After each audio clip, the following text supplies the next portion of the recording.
മത്തായി എഴുതിയ സുവിശേഷം 18-ാം അധ്യായം. ആ നാഴികയിൽ ശിഷ്യന്മാർ യേശുവിന്റെ അടുക്ക വന്നു. സ്വർഗരാജ്യത്തിൽ ഏറ്റവും വലിയവൻ ആർ എന്ന് ചോദിച്ചു.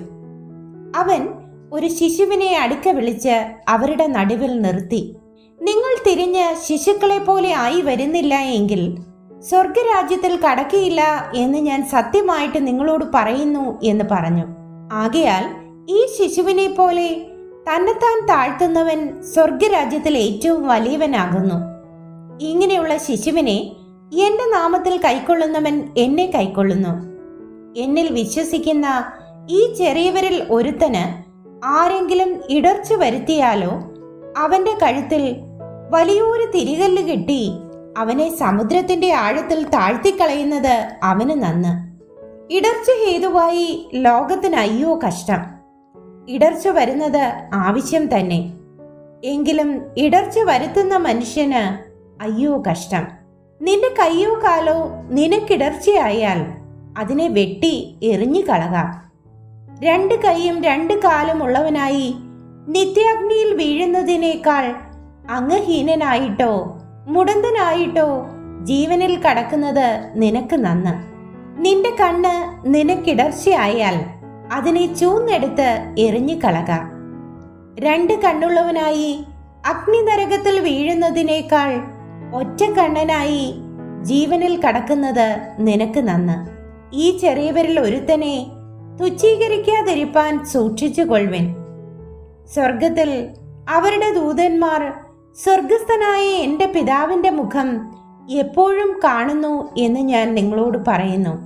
നിങ്ങൾക്ക് എന്തു തോന്നുന്നു? ഒരു മനുഷ്യന് 100 ആടുണ്ട് എന്നിരിക്കട്ടെ.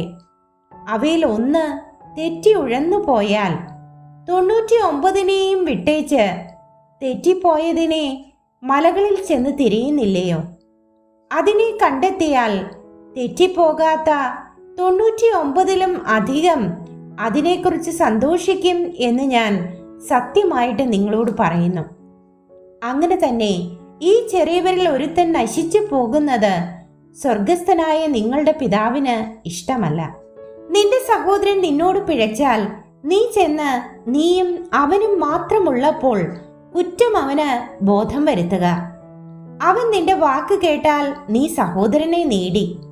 കേൾക്കാഞ്ഞാലോ 2-3 സാക്ഷികളുടെ വായാൽ സകല കാര്യവും ഉറപ്പാകേണ്ടതിന് 1-2 പേരെ കൂട്ടിക്കൊണ്ട് ചെല്ലുക. അവരെ കൂട്ടാക്കാഞ്ഞാൽ സഭയോട് അറിയിക്ക. സഭയെയും കൂട്ടാക്കാഞ്ഞാൽ അവൻ നിനക്ക് പുറജാതിക്കാരനും ചുങ്കക്കാരനും എന്ന പോലെ ഇരിക്കട്ടെ. നിങ്ങൾ ഭൂമിയിൽ കെട്ടുന്നതെല്ലാം സ്വർഗത്തിലും കെട്ടപ്പെട്ടിരിക്കും, നിങ്ങൾ ഭൂമിയിൽ അഴിക്കുന്നതെല്ലാം സ്വർഗത്തിലും അഴിഞ്ഞിരിക്കും എന്ന് ഞാൻ സത്യമായിട്ട് നിങ്ങളോട് പറയുന്നു. ഭൂമിയിൽ വെച്ച് നിങ്ങളിൽ 2 പേർ യാചിക്കുന്ന ഏത് കാര്യത്തിലും ഐകമത്യപ്പെട്ടാൽ അത് സ്വർഗസ്ഥനായ എൻ്റെ പിതാവിങ്കൽ നിന്ന് അവർക്ക് ലഭിക്കും. 2-3 പേർ എൻ്റെ നാമത്തിൽ കൂടി വരുന്നിടത്തൊക്കെയും ഞാൻ അവരുടെ നടുവിലുണ്ട് എന്നും ഞാൻ നിങ്ങളോട് പറയുന്നു. അപ്പോൾ പത്രോസ് അവന്റെ അടുക്കൽ വന്ന്, കർത്താവേ, സഹോദരൻ എത്ര വട്ടം എന്നോട് പിഴച്ചാൽ ഞാൻ ക്ഷമിക്കണം? 7 വട്ടം മതിയോ എന്ന് ചോദിച്ചു. യേശു അവനോട്, 7 വട്ടമല്ല 70 വട്ടം എന്ന് ഞാൻ നിന്നോട് പറയുന്നു എന്ന് പറഞ്ഞു. സ്വർഗരാജ്യം തന്റെ ദാസന്മാരുമായി കണക്ക് തീർപ്പാൻ ഭാവിക്കുന്ന ഒരു രാജാവിനോട് സദൃശം. അവൻ കണക്ക് നോക്കി തുടങ്ങിയപ്പോൾ 10,000 താലന്ത് കടംപെട്ട ഒരുത്തനെ അവന്റെ അടുക്കൽ കൊണ്ടുവന്നു. അവന് വീട്ടുവാൻ വകയില്ലായകയാൽ അവന്റെ യജമാനൻ അവനെയും ഭാര്യയെയും മക്കളെയും അവനുള്ളതൊക്കെയും വിറ്റ് കടം തീർപ്പാൻ കൽപ്പിച്ചു. അതുകൊണ്ട് ആ ദാസൻ വീണ് അവനെ നമസ്കരിച്ചു. യജമാനനെ, എന്നോട് ക്ഷമ തോന്നണമേ, ഞാൻ സകലവും തന്നു തീർക്കാം എന്ന് പറഞ്ഞു. അപ്പോൾ ആ ദാസന്റെ യജമാനൻ മനസ്സലിഞ്ഞ് അവനെ വിട്ടയച്ച് കടവും ഇളച്ചു കൊടുത്തു. ആ ദാസൻ പോകുമ്പോൾ തനിക്ക് 100 വെള്ളിക്കാശ് കടംപെട്ട ഒരു കൂട്ടുദാസനെ കണ്ട് തൊണ്ടയ്ക്ക് പിടിച്ച് ഞെക്കി, നിന്റെ കടം തീർക്കുക എന്ന് പറഞ്ഞു.